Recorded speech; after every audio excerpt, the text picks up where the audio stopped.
Dental கிளினிக்லேருந்து doctor NADHA FEROZ பேசிகிட்டு இருக்கேன்.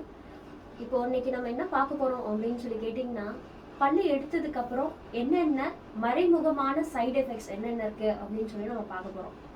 இப்போ பல்லு எடுத்துட்டோம் அப்படின்னு சொன்னால் நம்ம பல்லு எடுத்துட்டோம் அப்படிங்கிறது மட்டும்தான் இருக்கும். அன்னைக்கான தீர்வை மட்டும் நம்ம பார்க்குறோம் இல்லையா? ஸோ இப்போ அடுத்து இருக்கிற மறைமுகமான சைடு எஃபெக்ட்ஸ் என்னென்னங்கிறது இப்போ நான் ஒவ்வொன்றா உங்களுக்கு சொல்ல போகிறேன்.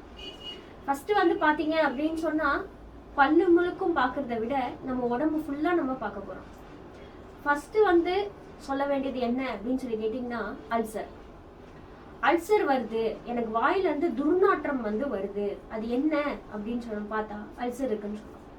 இந்த அல்சருங்கிறது என்னன்னு சொல்லி பார்த்தீங்கன்னா, பல்லு எடுத்த பிறகு நம்மளால செல்ல மெல்ல முடியாது. ஸோ அப்போ அந்த மெல்ல முடியாத காரணத்தினால என்ன ஆகுது, நம்ம விழுங்க ஸ்டார்ட் பண்ணுறோம். அப்போ அந்த விழுங்கும் போது நம்ம சாப்பிட்ற சாப்பாடு உள்ளே போய் வயிற்றுல போய் அப்படியே டைஜஷன் ஆகாமல் அப்படியே தேங்கி நிற்கிது. அப்போ நம்ம வயிற்றுல தேவையான அப்சார்ப்ஷன் இல்லாமல் இருக்கிறதுனால தான் அந்த அல்சருங்கிற ஃபார்மேஷன் வருது. ஒன்று. ரெண்டாவது பார்த்தீங்க அப்படின்னு சொன்னால், நம்மளுக்கு தேவையான நியூட்ரிஷன்ஸ் நம்மளுக்கு கிடைக்காது. என்னால் இது சாப்பிட முடியல அது சாப்பிட முடியல அப்படின்னு சொல்கிறனால நம்மளுக்கு தேவையான நியூட்ரிஷன் நம்மளுக்கு உடம்பு கிடைக்காதனால நம்மளுக்கு என்ன வருது அப்படின்னு சொல்லி கேட்டிங்கன்னா, கார்டியாக் ப்ராப்ளம்னா என்ன?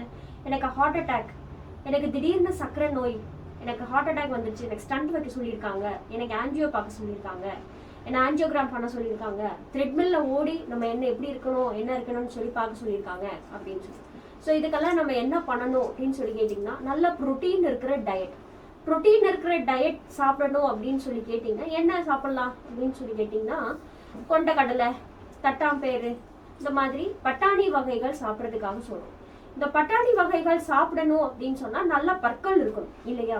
மென்று சாப்பிட்டாதான் அது உள்ளே போய் ஜீரணமாகும். அப்படி இல்லைன்னா அது முழுங்க முடியாது. ஸோ இப்போ நிறைய மக்கள் அதை தவிர்த்துறாங்க. இதனால நம்மளுக்கு இந்த இஷ்யூஸ் வருது. பல்லு எடுத்த பிறகு இப்போ பல்லுக்குள்ள என்னென்ன, அதாவது வாய்க்குள்ள என்னென்ன தொந்தரவுகள் வரப்போகுது அப்படிங்கிறத நம்ம பார்க்க போகிறோம். இப்போ நம்ம ஒரு பல்லு எடுத்துட்டோம் அப்படின்னு சொன்னால், அந்த இடத்துல 3 மாதம் வரைக்கும் அந்த இடத்துல மட்டும்தான் கேப் இருக்கும். 3ஆவது மாதம் 4ஆவது மாதம் பார்த்தீங்கன்னா அந்த பக்கத்து பல்லு திடீர்னு ஒரு இடத்துல ஒரு புதுசாக ஒரு கேப் வந்து உருவாயிருக்கும். அது என்னன்னு சொல்லி கேட்டிங்கன்னா, இந்த பல்லு வந்து அந்த எடுத்த இடத்துல இருந்து நவழ்ந்துருக்குன்னு அர்த்தம். ஸோ இது நவழ்ந்த இடத்துல சாப்பிட்ற சாப்பாடு போய் உள்ளே போய் சிக்கும். ஸோ அதனால வர விளைவுகள் என்னன்னா, சொத்தை உருவாகிறது மட்டும் இல்லாமல் அந்த இடத்துல போய் சாப்பாடு நிற்கும் போது எலும்பு தேய்மானங்கள் வருது. ரெண்டாவது என்ன அப்படின்னு சொல்லி கேட்டிங்கன்னா, அந்த இடத்துல பல்லு எடுத்த இடத்துல நீங்கள் சாப்பிட முடியாது. அப்போ மற்ற இடத்துல, அதாவது பக்கத்து இடத்துல ஆப்போசிட் இடத்துல தான் நம்ம சாப்பிட ஆரம்பிக்கிறீங்க. அப்போ அந்த ஆப்போசிட் இடத்துல சாப்பிடும் போது என்ன ஆகுதுன்னா, ஒரு வழியா நீங்க சாப்பிட்ற மாதிரி தான் இருக்கு. One side eating habit. இந்த ஒன் சைடு ஈட்டிங் ஹேபிட் அப்படி அது எதனால வருது அப்படின்னு சொல்லி கேட்டிங்கன்னா, இந்த பல்லு எடுத்துட்டோம் அப்படிங்கிறனால. இதனால என்ன வருதுன்னா, தாடை இஷ்யூஸ் வருது, தாடை ப்ராப்ளம் வருது. தாடைங்கிறது என்ன? மூட்டு வந்து கீழ்த்தாடை வந்து மூட்டுல தான் உட்காந்துருக்கு.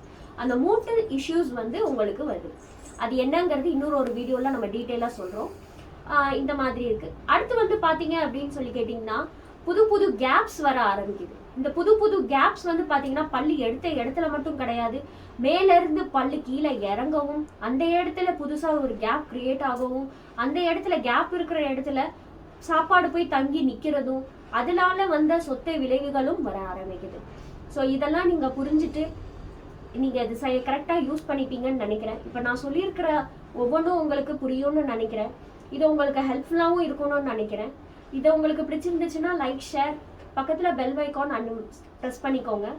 ஸோ தட் உங்களுக்கு நாங்கள் கொடுக்குற இன்ஃபர்மேஷன் உங்களுக்கு டென் டு டென் வந்து ரீச் ஆகிறது மாதிரி ஹெல்ப்ஃபுல்லாக இருக்கும். Stay tune.